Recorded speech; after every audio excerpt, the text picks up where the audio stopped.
What's your favorite movie? Close your eyes and take 2 seconds to think about it. Now think about why you like it. Is it the cast, the musical score, the special effects? Well, if you haven't figured it out by now, it's the story. But more importantly, how that story is moved along. You don't believe me? Watch this. What I'm about to show you are special techniques that keep you hooked on your favorite movies, TV shows, and TV series. And if you're a filmmaker or videographer, I promise you they will do the same thing for your viewers and level up your production game 10 times. I'm gonna jump right into the deep end and work my way back, but try to see if you can guess or recognize the cuts and transitions before I tell you the answer.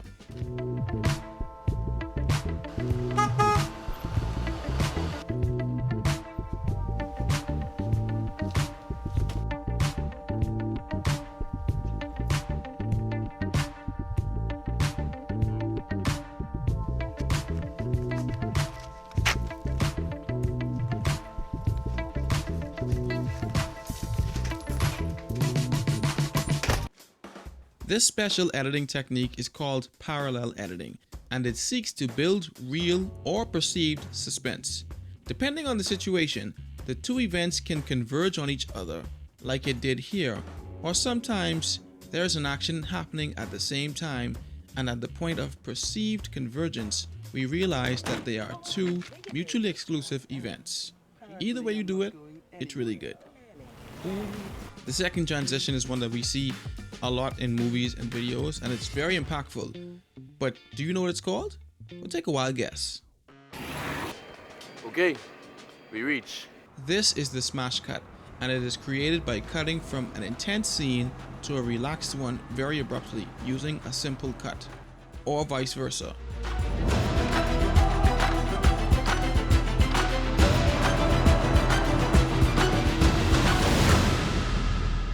What this does is create tension in the viewer and keeps them engaged. Did you feel the tension? Are you engaged? If not, it's not my fault. This cut here shows the similarities in drum beat patterns for the two different drummers. It also shows the difference in sounds in the two drums. Rolling beat. Alright, we get an example here.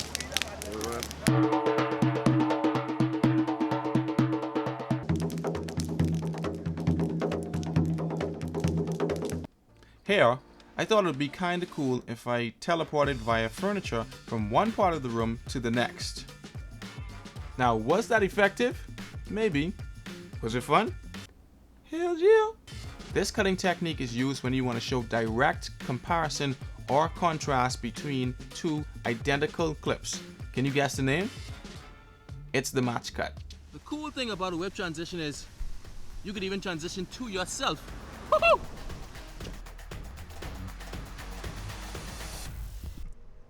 See what I mean? Now, if you're anything like me, the first time I heard of this transition, I was like, you can edit inside the camera? An in-camera transition is simply moving the camera in such a way that creates motion blur or concealment at the end of one clip and the beginning of another, and cutting them together at the point of distortion. Kinda like this. You start in one position, lean all the way to one direction, and then lean back behind an object. And then lean back out from behind that object in another location. This is the most common cut, and we see it all the time, and it's the simple cut, also referred to as the clean cut or the hard cut. Its name describes its function, which is to serve as a simple cut between the two clips as seen here. Simple cuts are useful in building sequences that move the story along from point A to point B without overdoing it with fancy transitions that just take away from the story. Simple cuts are an unobtrusive way to watch videos and movies when trying to lay a foundation or perspective. Like this.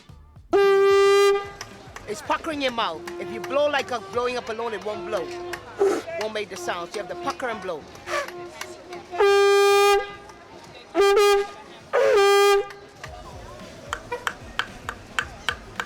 It's a trick. It's the voice. I'm knocking it out right now. If I don't take out this little piece, don't care what I do, it wouldn't blow. This is it right here. That's the voice. You have to take it out, else the conch shell wouldn't blow. Simple as that right there. Sometimes you run into the issue where you have more video than you have time. So we have to employ this next technique in order to speed things up. And this is where simple cuts can be transformed into jump cuts. And very simply put, a jump cut is a creative way to speed up time or a stylistic choice used to emphasize an important point so that it sticks in the viewer's mind. Be careful though. Use it sparingly and use it intentionally, because if you do it incorrectly, your work can kind of come off as amateur and it can be pretty jarring and distracting to the viewer. This next technique is a fun one, and it's cutting to the beat. After you've laid down your rough cut, it's time to tighten up your edit. And this is where you have the opportunity to cut on the beat. It's used more in action videos, but you can cut on the beat at any time during a slower piece to create a little moodiness.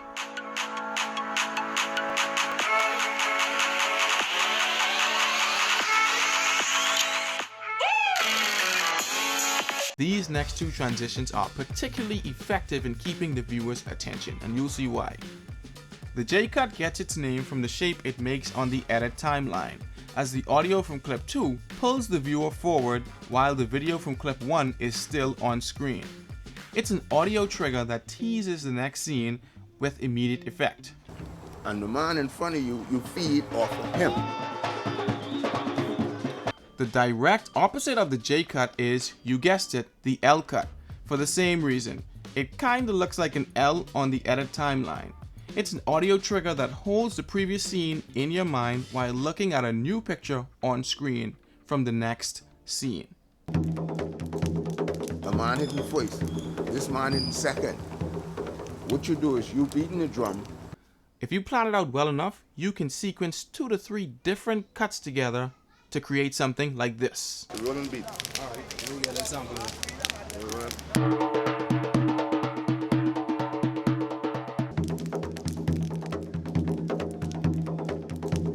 The man hitting first, this man hitting second.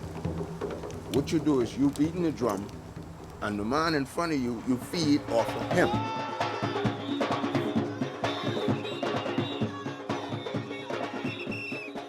Hey, cuts and transitions may not entirely be the reason why you like TV shows, movies, and documentaries, but I promise you, it is a very big part of it.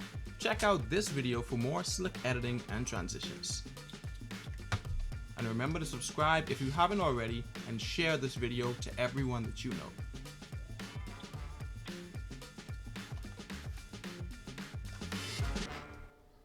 Peace.